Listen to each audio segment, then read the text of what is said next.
I'm John from Emmett Saddlery, and while cleaning my own personal stock saddle, I had an opportunity because I found I had some broken latigo ties. So in the process of cleaning the saddle, I thought this would be a good time to do a quick lesson on how to properly clean your saddle, or at least how I clean saddles. One point I want to make to you right off the get-go is don't worry about getting that saddle wet. It was born wet. Here's what I do. Regular ivory soap. Why ivory soap? Because ivory soap, if it doesn't take the grease out of your hands, it doesn't take the grease and valuable oils out of your leather. A simple bucket of water and a sponge, just like this. And I rub that ivory soap right into that saddle. This is just a miniature saddle that I made, just for the purpose of showing you this. The leather and everything you see on the table in front of you are the fenders, the breastplate, the rear girth, a pair of my chinks, the stirrups, and the headstall that I'll match my saddle. And behind me is the saddle itself. Now I've already done all of this to my stock saddle. It's key that when you're washing your saddle, be sure to pick up your jockeys. This is your rear jockey. Pick up your jockey and get underneath of it. Pick up your fenders. Clean your fenders good. Tip them up. Clean them on the underside and clean the underside of your skirts as good as you can. Lift up your rigging. Clean under your rigging and clean all the straps. So I'm going to pick up on my jockeys. I'm going to clean all up in here. Fortunately, this saddle is so small I can simply just pick it up off the stand and move it around. I'm going to clean in the gullet of the saddle, just ivory soap. So all I'm doing is rubbing it in.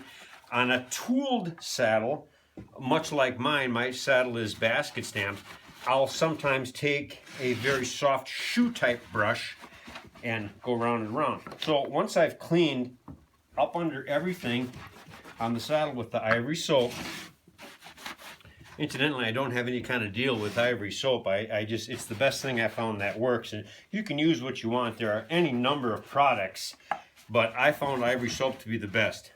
Once I've cleaned my saddle, I'll take a terry cloth towel. Terry cloth is kind of key because of the little bumps in it. And I'll just wipe the saddle down real good. Once it's wiped down, you're going to see somewhat of a little luster to it. But we're in no way, shape, or form done.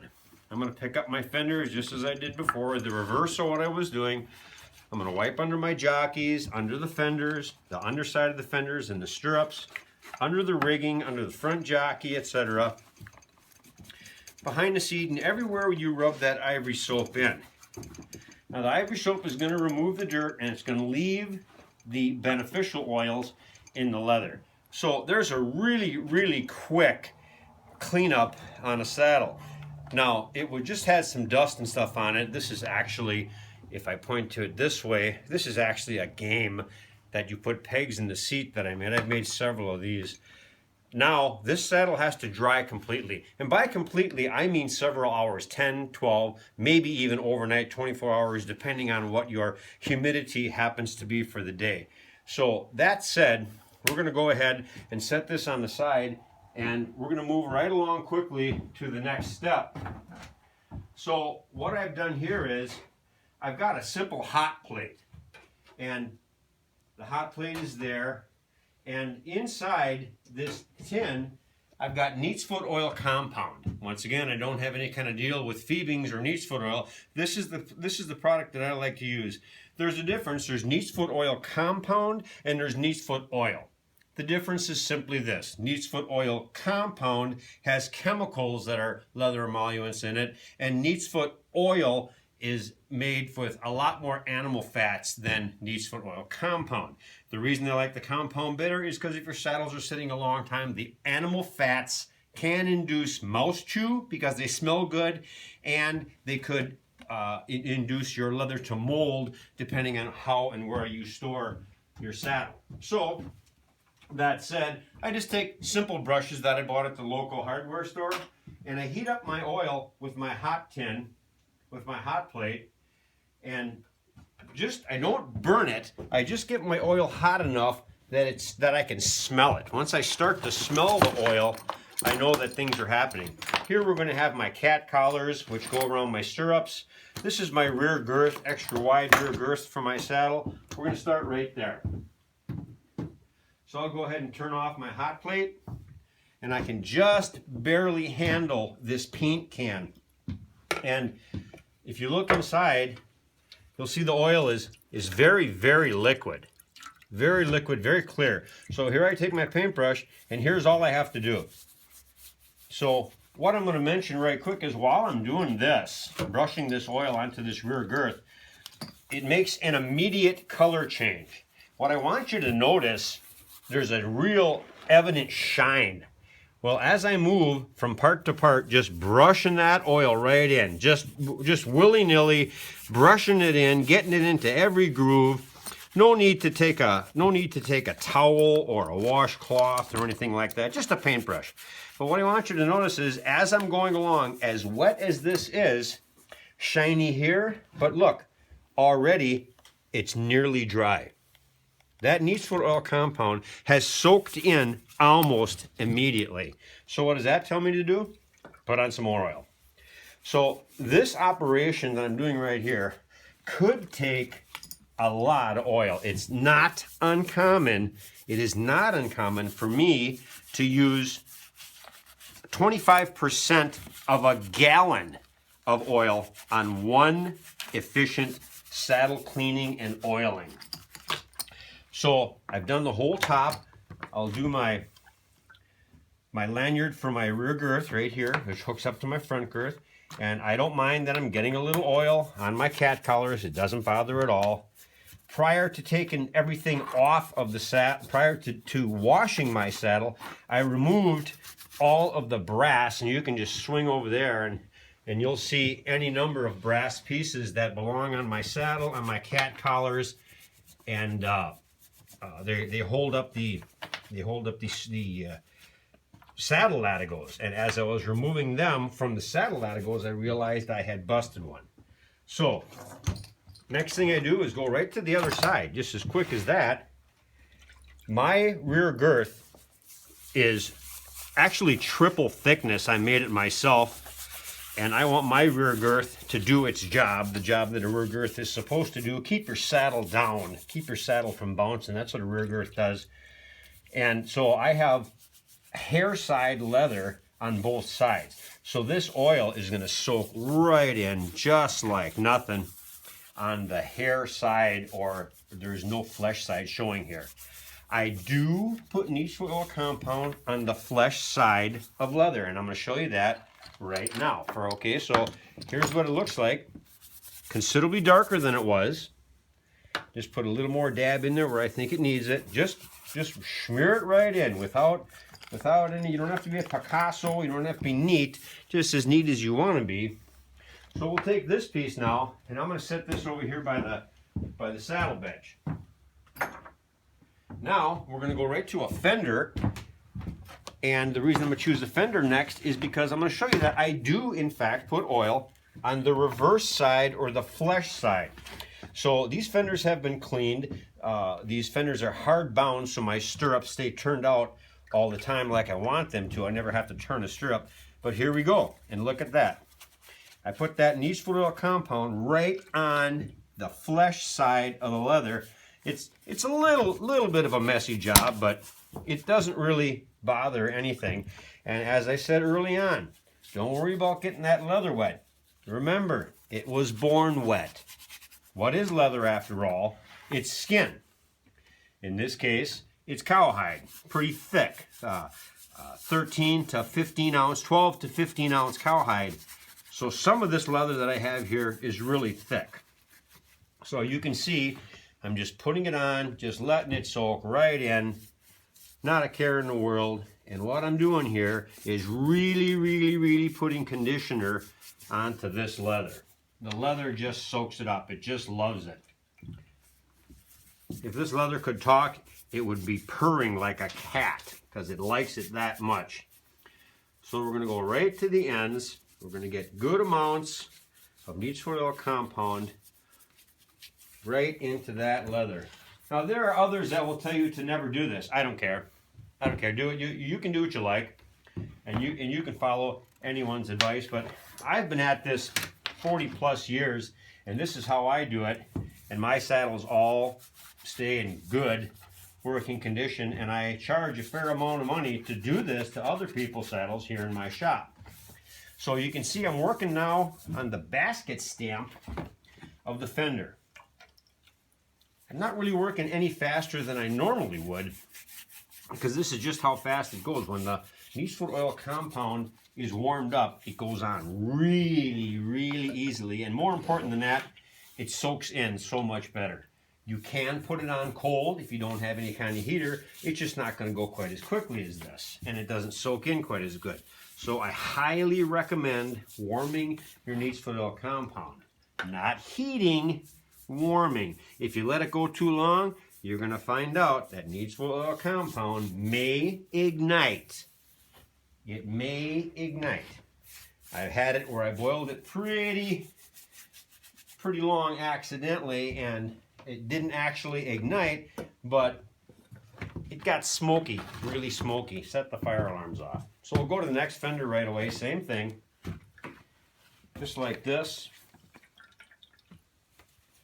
And as you can see, I'm just putting that oil right on. My stirrup leathers want to bend to the position that they're always at. That's where the stirrup hangs, right in that bend. So I leave them do that, I don't mind. Let me get that Neatsfoot oil pushed all down in there. And the end result is going to be this leather is just happy as a lark. So you can see the sweat marks on the reverse of my fenders here. I scrub them off as good as possible, but horses sweat, sweat gets into the leather, and that causes a stain. That's just the way of the world, and that's how it's going to be. So you don't need to really, you can take a wire brush and rough that all up. I never saw any point in doing that. So once again on the flesh side, we're going to go like this, and we're going to soak that Neatsfoot oil right in. Now once I get done with this fender, I'm going to go right to the saddle, and we're going to do some oiling on the saddle. Once I get the oiling on that saddle oiled, then we're going to end this video, and we're going to start a new video that's going to go directly into how to replace the saddle latigos on a working stock saddle. Saddle latigos on saddles, there's two kinds. There are functional, which go all the way through the saddle tree and the saddle parts, and they physically hold the parts of the saddle together. And then there's the decorative kind, which it's very likely, if you do not have a working stock saddle and you do have saddle latigos on it, it's very likely they're decorative, and there's a rosette and a saddle latigo with a tie in it that's just simply nailed on. Those are really easy to replace if you need to get them replaced. On a working stock saddle, the latigo's purpose is to make the saddle workable, or you can remove the parts because only the saddle latigo ties are holding the pieces together. So there, we're getting through this real well here. Getting that oil to soak right in there, and you can see the clearly visible difference. So I'm putting oil on the one fender, nice and fresh, and if you look at the other fender, it's already soaked right in. That's how fast this stuff goes in. So now I'm going to go real quickly and do the same thing, and what I want to show you on the saddle is the same as I told you about cleaning your saddle. So we're going to go with the oil, and the first thing I do is I have a flat plate rigging on this saddle right here. This is the rigging. It's called a flat plate rigging. It's very common in bucking horse saddles or bronc saddles, and in a working stock saddle it's kind of key because it's so nice to hold the saddle firmly and snugly and without binding onto the horse. So I lift up my flat plate rigging. You can see my Hercules saddle tree under here, and you can see where I'm putting oil onto my wear leathers right down here, and just like I did on the fenders, I'm pushing that oil right in. I go to the underneath first, get that all under there. The rear of my flat plate rigging, pretty common for me just because I'm used to doing it. I'll do my rear billets, and my rear billets being once again handmade by yours truly. I have good thick ones. I don't want them ever to break. And I oil both sides. In this case, both sides are hair sides, or the toolable side of the leather. So we just reach up in here and we put that oil in there. As the more it soaks in, the more I put on it. If this saddle needs more oil, it'll get more oil. So that's going to give you an idea of how I do it. As I said before, others may have different views, and that's fine. Everybody has their view. Everybody has an opinion. I take my oil and I swirl it right in using that brush, and I get it into all of the marks that the basket stamping and the oak leaf and acorn pattern that I tooled onto it has left open. It's key to get that oil into every crevice and crack that you can. It just really preserves the leather. So in this case, I have the handmade brass conchos taken off of this saddle and all of the other brass adornments. So I can just go right along after a thorough cleaning and just oil up a storm. As I turn the saddle towards the back, you'll see several large circles. That's where the brass circular conchos, the dome-shaped conchos, came from. And each saddle string, 1, 2, 3, 4 on the back here, gets a domed slotted concho. So, and as I said, this saddle was designed to come apart. It is a working stock saddle, and it's a good chance that if you have a working stock saddle, you're working with animals that may not be broke to the best.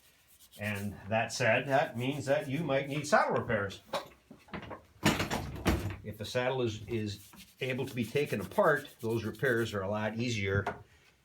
Therefore, having the better saddle, the better rig to ride on. So we just put that oil right in there. We get everything.